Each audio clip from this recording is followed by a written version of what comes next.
সুপ্রভিয়াস আসসালামু আলাইকুম। মৃধা মিডিয়ার পক্ষ থেকে আপনাদের সবাইকে স্বাগতম এবং এখন একটি গুরুত্বপূর্ণ নিউজ আপনাদের সামনে হাজির হয়েছে, আর সেটা হচ্ছে বেনিফিট ফ্রড ধরা পড়লে তার লাইসেন্স বাতিল করবে, অর্থাৎ তার লাইসেন্স কেড়ে নেবে সরকার।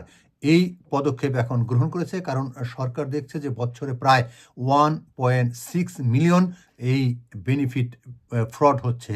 সেই ফ্রড ধরার জন্য সরকার এখন বিভিন্নভাবে পদক্ষেপ নিয়েছে। তবে তাদের এখন প্রথম যে পদক্ষেপটি হচ্ছে সেটা হচ্ছে ড্রাইভিং লাইসেন্স কেড়ে নেবে। কেউ যদি বেনিফিট ক্লেমে ফ্রড ধরা পড়ে, অর্থাৎ বেনিফিট প্রতারণায় ধরা পড়ে যে তিনি বেনিফিট প্রতারণা করেছেন, তাহলে তার ড্রাইভিং লাইসেন্স কেড়ে নেবে।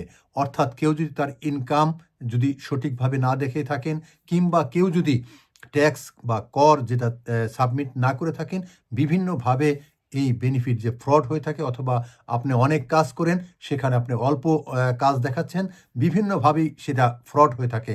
সেই ফ্রড যদি ধরা পড়ে তাহলে আপনাকে সাথে সাথে ড্রাইভিং লাইসেন্স কেড়ে নেবে, অর্থাৎ ড্রাইভিং লাইসেন্স বাতিল করে দিবে, এবং সেই সাথে আপনার জেল জরিমানা আছে, এবং যে অর্থ আপনি ফ্রড করেছেন সেই সমস্ত অর্থ আপনাকে ফেরত দিতে হবে।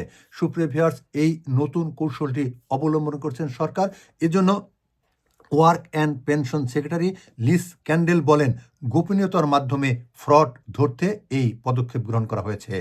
এবং মন্ত্রী বলছেন, সামাজিক সুরক্ষার জন্য আমাদের সবাইকে সচেষ্ট হতে হবে, অর্থাৎ সবাইকে আসলে এই ব্যাপারটা গুরুত্ব সহকারে দেখতে হবে যে আপনি যতটুকু বেনিফিট পাবেন সেটাই গ্রহণ করবেন।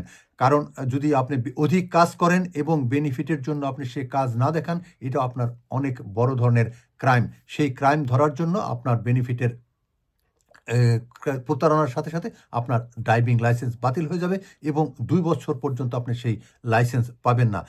সেই সাথে মন্ত্রী এলিনসন মার্ক বলছেন যে সামাজিক সুরক্ষার জন্য আমাদের সবাইকে এগিয়ে আসতে হবে।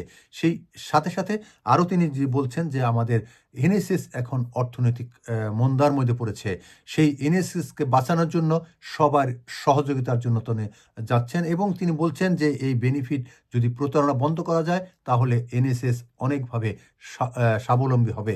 আজকে পর্যন্তই। আপনারা সবাই ভালো থাকবেন, সুস্থ থাকবেন। শুধু জানবেন, বেনিফিট ক্রাইম যদি কেউ করে থাকেন, অর্থাৎ বেনিফিট ফ্রড যদি কেউ করে থাকেন, আপনার লাইসেন্স হারাবেন, সেই সাথে আপনার জেল জরিমানা রয়েছে। আজকে পর্যন্তই। আপনারা সবাই ভালো থাকুন, সুস্থ থাকুন, নিরাপদ থাকুন এবং ফ্রড থেকে দূরে থাকুন।